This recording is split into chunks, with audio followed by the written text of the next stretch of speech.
NSUI के प्रदेश अध्यक्ष विनोद जाखड़ से आज नेता प्रतिपक्ष टीकाराम जूली जो है सेंट्रल जेल में मिलने के लिए आए। उनका कहना था मुलाकात के बाद में कि सरकार जो है एक तरह से अभिव्यक्ति की आज़ादी को छीन रही है, क्योंकि उन पे जो मुकदमे दर्ज किए गए हैं अभी तक ना तो चार्जशीट पेश की गई है और ना ही कोई ऐसा ठोस एविडेंस दिया गया है जिसके आधार पर उसे जेल में रखा जाए।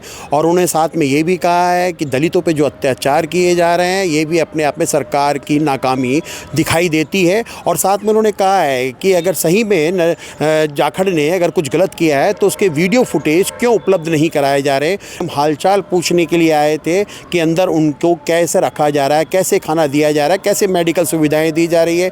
साथ में उन्होंने अंता विधानसभा सीट को लेकर कहा कि हम वहां से भारी वोटों से जीत रहे हैं। और क्योंकि अब यहाँ पर माहौल देखा जाए तो कांग्रेस के विधायक भी मौजूद थे जाखड़ से मिलने के लिए। अब इनका आरोप है कि अगर सरकार ने जल्द से जल्द कोई निस्तारण नहीं किया तो शायद उनको भारी पड़ सकता है। Manoj Sharma, news watch India, Jaipur. चुनाव जीतेंगे बीजेपी का तो जो है मोरिया अंता के अंदर हम बुला देंगे। अंता की जनता इंतजार कर रही है कि जो भारतीय जनता पार्टी ने 2 साल के अंदर किया है, किसान को बिजली नहीं, फसल का मुआवजा नहीं, अतिवृष्टि में उनकी मदद नहीं, पेंशन रोकने का जो काम कर रहे हैं, मेडिकल और एजुकेशन की सुविधाएं जिन लोगों ने ख़त्म कर दी, वो बच्चे भी इनसे हिसाब मांगेंगे। पिपलोदी वाले झालावाड़ के अंदर जिनकी हॉस्पिटल स्कूल के अंदर दबने से मौत हुई, वो व्यक्ति भी इनसे इंसाफ मांगेंगे। हॉस्पिटल के अंदर जो जिंदा जल के मर गए, ये लोग सरकार चला रहे। 2 साल से इन लोगों ने सर्कस चला रखा है। जो हमारी स्कीमें थी उनको बंद करने का काम किया, इसके अलावा कोई काम नहीं इनके पास। टीकाराम जी, नरेश मीणा लगातार गहलोत और गोविंद सिंह डोटासरा को निशाना बना रहे हैं, इसलिए कि सचिन पायलट के लिए कुछ नहीं कह रहे। जिस प्रकार का पूरा एक महिमा मंडन जिस प्रकार से कर रहा है, धर्म का जिन्होंने ठेका ले रखा है, वो जिस प्रकार का सत्ता का दुरुपयोग कर रहे हैं, मैंने पहले भी कहा है, आज फिर कह रहा हूँ, अगर आपको राजनीति करने का इतना ही शौक है तो पर्दे के पीछे से क्यों कर रहे हो? पर्दे के आगे आइए, खुद का राजनीतिक दल बनाइए और राजनीति कीजिए, पता चल जाएगा जनता किसको चाहती है। टीकाराम जी, जिस तरीके से क्योंकि आप भी मंदिर में गए थे, ज्ञानदेव आहूजा ने मंदिर को गंगा जल से धोया, तो क्या लगता है दलितों के प्रति इनकी मानसिकता धीरे धीरे गिरती जा रही है? यही मानसिकता है इनकी। ये पहला वाक्य नहीं है, मैंने बता दिया आपको। चीफ जस्टिस हो जाए, सीनियर IPS अधिकारी हो जाए, या टीकाराम जूली जैसा नेता प्रतिपक्ष भी हो जाए, या आम आदमी हरिओम वाल्मीकि जैसा हो जाए, इनका कहर हर जगह चलता है। ये हर जगह दलितों का कुचलने का काम कर रहे हैं। जूली जी, कुचामन में जिस तरीके से ज़्यादा का वक्त हो चुका है, लेकिन बदमाश अभी गिरफ्तार नहीं किए गए। बड़े बड़े जो गैंगस्टर्स हैं वो धमकी देने के बाद माहौल ख़राब करने की कोशिश कर रहे हैं। मैं मुख्यमंत्री जी से पूछना चाहता हूँ, उनकी एंटी गैंगस्टर फोर्स कहाँ है?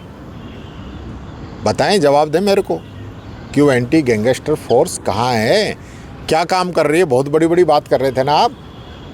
आज पूरे राजस्थान के अंदर कोई ऐसा दिन नहीं जाता जहाँ मर्डर नहीं हो रहा हो। और इस व्यापारी के साथ तो इसको जब धमकी मिली, इनको सुरक्षा मिली, तो किसके कहने से सुरक्षा वापस हटाई गई? आज उसके परिवार को सुरक्षा देने की बात कर रहे हैं। जिस व्यक्ति को सुरक्षा चाहिए थी उसकी तो सुरक्षा छीन ली इन लोगों ने। तो कौन कौन लोग इसके अंदर शामिल हैं जिनकी वजह से सुरक्षा हटाई गई और उस व्यक्ति की मौत हुई? ये तो आंकड़े तो पेश करते हैं कि हमारे समय में कानून का ग्राफ जो है, क्राइम का ग्राफ जो है कम हो गया है, लेकिन क्राइम लगातार बढ़ता जा रहा है। उस पर तो एक शब्द नहीं है इन लोगों के पास। 100% सत्ता का दुरुपयोग है, तानाशाही है, संविधान की हत्या है, लोकतंत्र का हनन है। ऐसे नहीं होता। इन बच्चों ने क्या किया बताए तो सही। वीडियो फुटेज जारी करे, ऑडियो फुटेज जारी करे, जनता को बताएं, प्रदेश की जनता को इन बच्चों ने क्या किया है। कुछ नहीं किया, उसके बावजूद इस प्रकार की तानाशाही, यानी जबरदस्ती धाराएं लगा के इनको बंद करो और उसके बाद जमानत मत होने दो। ये तो कोई बात नहीं हुई। इस प्रकार की तानाशाही कभी हुई नहीं है। अभिव्यक्ति की आज़ादी छीन ली गई है।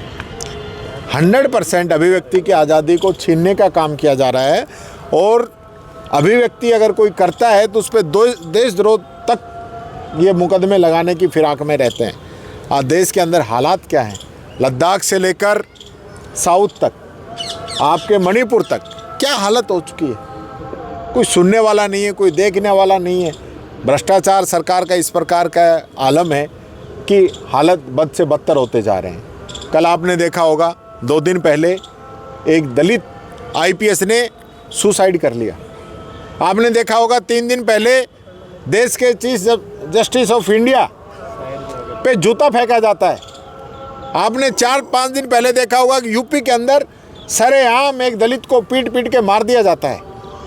तो ये जो सनातन की बात करने वाले लोग, जो आरएसएस के लोग हैं, जिनकी विचारधारा उन लोगों के साथ है जिन्होंने गांधी जी को गोली मारी थी, तो ये इस देश का दुर्भाग्य। मैं कहना चाहूँगा, मोदी जी से पूछना चाहूँगा, एक शब्द उस आईपीएस ऑफिसर ने सुसाइड किया उस पर नहीं बोले। यानी कि चाहे चीफ जस्टिस ऑफ इंडिया हो जाए, चाहे सीनियर आईपीएस ऑफिसर हो जाए, चाहे आम व्यक्ति हो, इस राज के अंदर जीना मुश्किल है लोगों का। दलितों के साथ तो जो एट्रोसिटी, जो अत्याचार लगातार बढ़े हैं, हम समानता की बात करते हैं, हम इस देश के संविधान की बात करते हैं, हम हर आदमी को साथ लेके चलने की बात करते हैं, लेकिन यहाँ तो क्योंकि जिस प्रकार का पिछले 11 वर्षों से देश का वातावरण तैयार किया जा रहा है, जाति और धर्म के नाम पे जिसको तैयार किया जा रहा है, उसके परिणाम आने लग गए हैं।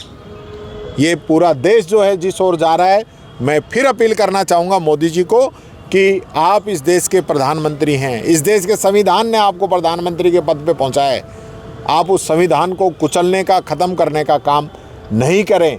हर नागरिक इस देश का वासी है, उसके भी अधिकार हैं, उसके अधिकारों का हनन नहीं होना चाहिए। जिन लोगों ने उस आईपीएस ऑफिसर वाई पूरण कुमार के साथ जिस प्रकार का कृत्य किया है, उस व्यक्ति को, यानी एडीजे स्तर पे होते हुए उस व्यक्ति को सुसाइड नोट लिखना पड़ा है। वो हर उस जगह पे गया जहां उसको न्याय की उम्मीद थी, चाहे गृह मंत्री हो, चाहे गृह सचिव हो या अन्य अधिकारी हो, लेकिन कहीं भी उसको नहीं सुना गया और ये हालत हुई है। ऐसे लोगों पे सख्त से सख्त कार्रवाई होनी चाहिए और दलितों की रक्षा के लिए मोदी जी बयान दे। आप लोग मुलाकात करके पहुंचे हैं, पंडित आईडी दिखा दे भाई, आराम से बताइए। देखिए, आज हम यहाँ हमारे जो एनएसयूआई के बच्चे हैं उनसे मिलने के लिए यहाँ हम आए हैं और ये बच्चों को नाजायज़ रूप से सरकार के प्रेशर के अंदर आरएसएस की नीतियों का विरोध करने की वजह से इन बच्चों पे नाजायज़ मुकदमे लगाए गए हैं। जो काम इन लोगों ने नहीं किया वो मुकदमे लगाकर तानाशाही पूर्वक इनकी जमानत नहीं होने दे रहे हैं। पहले इन पे ये कहा गया कि साहब इन पे दूसरे मुकदमे दर्ज हैं, ये कह के इनकी जमानत नहीं होने दी, दूसरा कोई मुकदमा है नहीं। और अब भी कोर्ट के अंदर ये लोग केस डायरी नहीं लेके गए, जिसकी वजह से इन बच्चों की जमानत नहीं हो पाई। आज करवा चौथ का दिन है, बहुत ही ऐतिहासिक दिन है, महत्वपूर्ण दिन है हमारे धर्म के हिसाब से, लेकिन इन लोगों को इससे कोई फ़र्क नहीं पड़ता। इनसे धार्मिकता की बात करवा लो, इसके अलावा कोई लेना देना है नहीं। एक भी दोष इन पे ये साबित नहीं कर सकते क्योंकि इन्होंने किया ही नहीं। कौन सी राजकार्य में बाधा है, कौन सा सरकारी संपत्ति को नुकसान है। उल्टा आरएसएस के लोग 20-20, 30-30 इकट्ठा होकर एक बच्चे के साथ मारपीट की, वो अभी भी एसएमएस के अंदर एडमिट है। और पुलिस वालों ने सरकार की सह पे गाड़ियों के शीशे तोड़ के भड़ास निकालने का काम किया। जिन लोगों ने हमारे बच्चों के साथ मारपीट की उन पे तो आज तक कोई कार्रवाई नहीं, और जिन लोगों ने कुछ नहीं किया, जो शांतिपूर्वक धरना दे रहे थे, उन लोगों का अरेस्ट करने का काम किया। आरएसएस जो है यूनिवर्सिटीज़ के अंदर पद संचालन करके इन यूनिवर्सिटीज़ को राजनीतिक अखाड़ा बनाना चाहती है, उस चीज़ को लेके हमारा विरोध था। और आज क्या हो रहा है, कल जो डॉक्टर एसएमएस के अंदर पकड़ा गया है 1 लाख रुपए की रिश्वत लेते हुए, वो आरएसएस की शाखाओं में जाता है, इनका पदाधिकारी है वो चिकित्सा प्रकोष्ठ के अंदर। तो भी आरएसएस के लोग तो रिश्वत लेते हुए पकड़े जा रहे हैं, उस ओर तो ध्यान है नहीं। और ये है कि भाई आरएसएस जो मर्जी करे इस देश के अंदर, उसके अगर कोई विरोध करता है तो देशद्रोही। यानी सरकार की बातों से सहमति नहीं रखना या असहमति दर्शाना, वो देशद्रोह हो गया इस देश के अंदर, इस राज्य के अंदर। डबल इंजन की सरकार है तो डबल तरीके से बच्चों को कुचलने का काम करेंगे ये लोग, जो मर्जी तानाशाही करेंगे। आज जो हालात राजस्थान के बिगड़े हैं भाई साहब, कोई दिन नहीं जाता जो लोगों की जान नहीं जाती। मर्डर, डकैती, चोरी, कानून व्यवस्था जीरो हो चुकी है। रोजाना भ्रष्टाचारी पकड़े जा रहे हैं और आम पब्लिक जो है सुविधाओं के अभाव के अंदर दम तोड़ने लग रही है। उस ओर ध्यान नहीं है। ध्यान ये है कि आरएसएस का किस प्रकार से महिमा मंडन किया जाए और किस प्रकार से जो आरएसएस की विचारधारा है उसको आगे बढ़ाने का काम किया जाए। ये बात मैं कहना चाहूँगा।